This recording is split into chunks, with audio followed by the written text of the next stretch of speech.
Good morning, everyone, and welcome to LSND Live Community Conversations. I am very happy to have Dalton Erickson with me this morning from the North Dakota Human Rights Coalition. Good morning. Happy Monday, Dalton. Well, happy Monday, and thank you so much for having me today. Thank you for being here. I always joke, I was just telling you, Monday mornings may not be the best time for all of us, but it's the best time to kick off the week and see what everyone's doing and that kind of thing. So please give our audience a little bit of background, who you are and your organization. So, my name's Dalton Erickson, as previously said, and I'm the executive director for the North Dakota Human Rights Coalition. What we do is educate, advocate, and organize around human rights issues throughout the entire state of North Dakota. This can look like a variety of things, whether it's us putting on lobby days during the legislative session or, providing trainings for groups and individuals on diversity or how to run a meeting or how to effectively engage with your elected officials. And it can even simply just look like hosting community meetings where we can bring all together all the different activists and advocacy organizations together just so we can communicate and work better together. Very important these days. Can you give me some background on the North Dakota Human Rights Coalition? How did it all get started and where it's come from? Yeah. So over 20 years ago, there was a large movement to get a Department of Human Rights created in North Dakota. And so a coalition was sort of formed around this movement. And it was rather unofficial at first. And once they had achieved their goal of getting the Department of Human Rights created, they're like, well, we like each other, we like this group. And so they formed the North Dakota Human Rights Coalition. And from there, our mission has sort of progressed and expanded. We've become the lead LGBTQ rights organization for the state as well during this time. We've started the North Dakota LGBTQIA2S Plus Summit that happens every year, as well as the Human Rights Summit, and give out the Arc of Justice Award for the largest change maker in our state. So yeah, it's just kept growing and growing ever since that first initial movement and sort of reimagining of that mission. Very good. And how long have you been with the coalition? I will have been with the coalition 1 year on July 1st. So Almost a coming up year, to that huh? 1 year point. Yes. Okay. And what's your background? How did you get into this and what's your interest in everything that you're doing these days? Yeah, so my background is in a lot of both the grassroots community organizing side. I've spent countless years working in that realm, as well as directly doing the professional side of advocacy within the housing realm, is sort of where I got my start. Oh, interesting. I Okay. previously worked at Northlands Rescue Mission, which is a homeless shelter here in Grand Forks. Mhm. And then I also worked administrating the North Dakota Coalition for Homeless People. So coalitions are a huge part of my background, and I always try and bring people together rather than divide because we need to be working together here. So that's one of my key ethos that I bring with me. So a lot of just the grassroots, as well as the professionalism, housing, medical, it all sort of comes together with this job. I love it just because as you know, I'm a firm believer in the same things. Like all of the things come together, and the more you're collaborative about things, and the more you talk and work together, the better results you get for communities and even for the economy and things like that. And so I Mhm. just love your background in general. So excuse me while I little fawn over your background because again, it's just one Well, of those thank you. things where people don't understand like the domino effect that one little thing Mhm. has on our system and our ecosystem in North Dakota. And so meeting someone else who has that same background is very fun for me. So thank you, Yeah. Dalton. And I really want to hit home because in the housing world, we Mhm. understand we need to work together to best serve our clients. Yep. The whole like, let's not recreate the wheel. That is a very key ethos, especially when in a state like North Dakota, where some community organizations can't get involved in the advocacy side because they're too busy worrying about like, how do we set up a 501(c)(3)? Mhm. And so hopefully what we do is provide some of those resources and assistance and point them in the right direction so they can progress to the advocacy side of things. Yep. I'm a firm believer of that. And I know that like I've had events before where it's like we have saved countless hours because I know of a group that has done the same event in Nebraska and they provide me like their program of how they pulled it off. And it's like that is how we can work more efficiently is just by not recreating that wheel. I So, agree. And not recreating the same things or similar things and really focusing mhm. on our strengths. So I totally agree with that.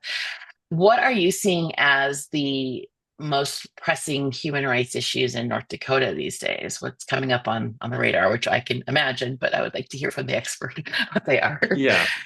I I would say it's a blessing and a curse that because I work in human rights, and nowadays there's not a shortage of human rights issues. Hmm. I do get to view into all the different sections and worlds of different advocacy and different human rights, and overall, a lot of them are very much struggling.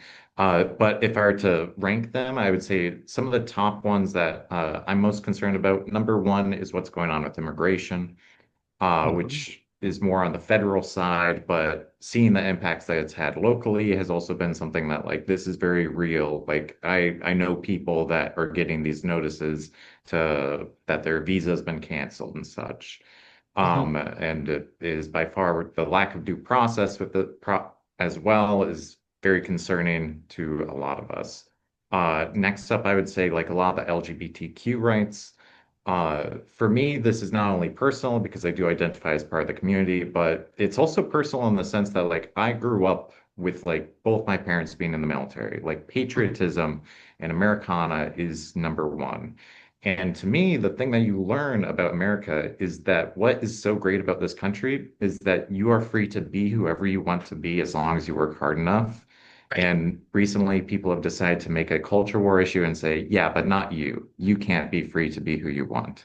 And so for me, is purely like also a patriotic duty to make sure that everyone can be whoever they want and that you shouldn't oppress people just because they're trans or queer at all. Yeah. So those are some of the top two ones. And then, of course, this is has a personal place in my heart, as always, is housing, Yep. because that is one of those fundamentals that like you cannot get your other freedoms unless that basic need of housing is sort of fulfilled. And especially in North Dakota, a place where if you don't have a place to stay during winter and you can't get into a shelter, you can't sleep outside. Right. So and with the recent, hopefully, like this ages out because, so if you're watching this in the future and this is fixed, but with the veto that the governor's done on the housing bill, it's like right when we get these good victories of getting some resources for our unhoused population, something Yep. comes up. It always does. So, yeah. But it's very Mhm. true. And I often hear from people, well, just go get a job and then you'll have housing and kind of things saying it actually costs money to get a job. Like there are a lot of steps that have to be in place. And I don't think Mhm. unless you've ever experienced that, many people understand just how not simple that is sometimes. It- So yeah, it yeah. is very expensive to be poor. And in both Grand Forks and Fargo, I believe, okay, you need to work hard. And the people that I've met being unhoused, you're falling into like one of two buckets. You're one or seen because you wake up at 5 a.m. to ride your bicycle to the industrial park because the Mhm. bus doesn't go to the industrial park. And or you are just in that category of people that are disabled, and Social Security does not cover your ability to get housed. And Yep. not enough people are talking about the fact that the highest growing population of unhoused people right now are elders.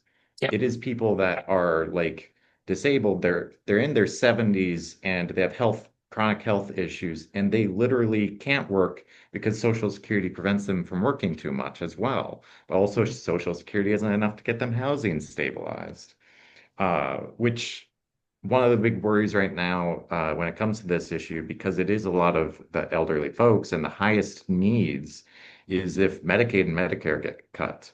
Because Mhm. then we could potentially have a domino effect of people getting out of these long-term care facilities because Medicaid's not covering it anymore and going straight to the unhoused, Yep. the homeless shelters. Yep. Yep. And so we're going to have, at the same time, a cutting of the resources for housing, as well as an influx of the highest needs for people. And so that's one of those big, like, let's hope these dominoes don't fall because these are some of our most vulnerable populations and we do want to keep them safe. So, yeah. Yeah, and it's a really shaky, like it feels like a really shaky ground sometimes because this one piece falls out and you have the whole thing toppling down. So I agree that it's scary when you think, oh, this isn't going to Mhm. affect anything. And then you don't Yeah. realize all the dominoes are toppling over to get to Uh, the big thing. yeah. Yeah. Yep. And when there's less federal grants for this work, that means they Hmm. need to fundraise more during a time where donors are decreasing more and more, and everyone's going to be asking the same donors. Like there's a Yep. fewer donor base, and everyone's going to have to go for the same donors, and needs are not going to be met. I feel like we've already started seeing the system shaking a lot, which is Hmm. always concerning, but let's hope that people both on the ground and through the grassroots and their mutual aid, as well as the people in elected positions, understand the importance of this and take action. Yes, we can keep educating and keep talking about solutions and things like that too. So, Mhm. what are some of the initiatives that NDHRC is working on right now? What are some, do you have any upcoming? I know you have a summit coming up. Do you have any other initiatives that are coming up? Yes, so we do have the LGBTQ summit coming up. That's one of our big one. That's October 3rd through the 5th at NDSU in Fargo. Okay. So you can get your tickets now if you go to ndhrc.org. But one of the more exciting things that we've recently done is we had our first people session. This is something we've never done before. It's never been done in the state, as far as I'm aware. But seeing that this legislative session, so many bills came from out of state or they were brought forward by business interests, and they just were not representative of the people of North Dakota, we sort of reflected on this and we're like, there's no way for the people's voices, the people's opinions, and what we're actually interested in to have like our legislative ideas heard. And so we had our first people session. We collected at least 100 different legislative ideas, proposed some ones that are data backed of what we know, like are overwhelmingly supported in the state. For example, like the school meals for all, which is Hmm. highly popular, and just listing them out with the data of like, yeah, the majority of people in this state do not want to oppress trans people. That is Hmm. the real feeling here. And that's not what is being represented at the state level. And so we hope to continue this work and develop a People's Agenda working group that will come together over the next year and just really draft down and get our own legislative pieces together and receive input from the community. Because the people that know best of how to improve our system are the ones living in it. It's those Hmm. nurses that know that minor policy change that might make the system a little bit better, that don't get their voices heard at the state level. So we want to provide that sort of gateway into like getting the people's sort of views on legislation up. We are a citizens legislature after all, so let's lean Yep. into that. And Well, finally, one of the yeah. things that I'm very proud and excited about is because we're a coalition, what we try and do, like I said, is getting people to work together. So we've started local human rights coalitions. So we Okay. have a Grand Forks Human Rights Coalition, we have a Fargo one, we have a Minot one, and we just started one in Bismarck. Very And cool. so this can provide that sort of meeting of the minds from both organizations doing this work so they are on the same page, have an opportunity to collaborate, get their events shared, and Hmm. also be like that easy gateway for people to get involved in this work. It is a very confusing landscape. If you are a brand new advocate or activist here, you don't know where to go. And so we hopefully want to fill that, being like, this is your one-stop shop. You can meet all the key players in town, hear all the great things going on. And also, if there's something that we realize isn't happening, we can make sure that does happen through the group that happens here. So that's one of the most exciting things for me because it brings people together in person. Yep. Now more than ever, I think we need to be meeting in person, having our human connections, and remembering the human behind every action. Uh, Too many walls of text on social media and like people saying snarky things behind a screen. And it's like, no, we need to community and unity through being here in person as ourselves. I agree. It's too easy to share something that's completely false on social media. Like, oh, I'm just going to share this and be like, wait, none of that was actually true that you just posted. And Hmm. don't even get me started on some Yeah. of those things. But yeah, no, Oh, I agree with you. So if I really, those are really exciting. All three of those things are really cool things to hear about for the people's listening group. How does someone get involved if someone's listening and they're like, oh, that's really cool. I always wondered how I actually make a difference and I don't know who to call. How do they just reach out to the Human Rights Coalition or how do they get involved with that? yes. So we have a volunteer form on our Yep. website, Okay. ndhrc.org. So you can fill that out. And then I will also be promoting it, sending everything out pretty much today to the attendants of like, all right, let's, you know, sign up Okay. here. This is the form if you're interested. And then we'll figure out the best date that works for the majority. So we can sort of start meeting over Zoom and cracking through some of the legislative priorities. Uh, That's really cool. Again, because we are a citizens legislature and I think sometimes that the voices get lost because they're disconnected because we don't have that, unified voice. And I think that getting a unified voice in there will be very significant for the state. So yeah. really cool. And then how about the regional coalitions? I actually didn't know about the regional ones, so I think that's really cool too. Are there on your website? Is there a way to connect with the regionals as well? Okay. Yes, yeah. It's on our event page on our website. I Okay. also send it out in our newsletter every Okay. month. Uh, Good. and again, people can always fill out the volunteer form, and I try and send out here are where the meetings are locally. And if you do want to have a one-on-one and talk to me to see where your skills align best for making a difference, I Mhm. have a Calendly that people can sign up for, and we can meet and chat there as well. We try and have them repeat on the same Saturdays. So like Grand Forks, for example, is always like the second Saturday from 2 to 3. That way it can just be part of your routine. And I like to think of it just like going to the gym. Like being engaged in this sort of work is just that muscle that you gotta work into your routine of like, oh, yep, every second Saturday I go to this meeting and learn what's going on and then take action. So, You're really right about that because there's that muscle that you have to exercise, but then it's also easy for it to drop off. Like if you forget about it and mhm, then you feel disconnected again from what's going on. So it uh, very much is that routine. Anything, yeah. and I will put your website and the link to your contact, your volunteer form into the session notes for this. Is there anything else that you would like to talk about or anything that's going on? Anything that you would like to call out that's happening anytime soon? Um, right now, I think I have, other than the LGBTQ summit, which I've already gotten to shout out twice, so Okay. thank you Yeah, for yeah, that. yeah. This is more of a general sort of shout out, is like making a difference is whatever you can fit into your life. Like some people have families and are working 2 jobs and can't make a meeting, can't get engaged and spend hours doing community volunteering. Uh, and sometimes like, okay, maybe all you can do is like donate money to support the cause. And that Mhm. is super valid. And I always want to make sure that people have access towards making a difference. For us to be a member of our coalition, I consider in one of 2 ways. You either donate or you're a volunteer. You can do both, but sometimes it's like though having that access to being regarded as a member, to feel like you're a part of something, shouldn't be excluded because you need to donate so many dollars to be like, okay, you're an official member. If you're part of this coalition because you come to meetings, you volunteer, and you get engaged, you're a member.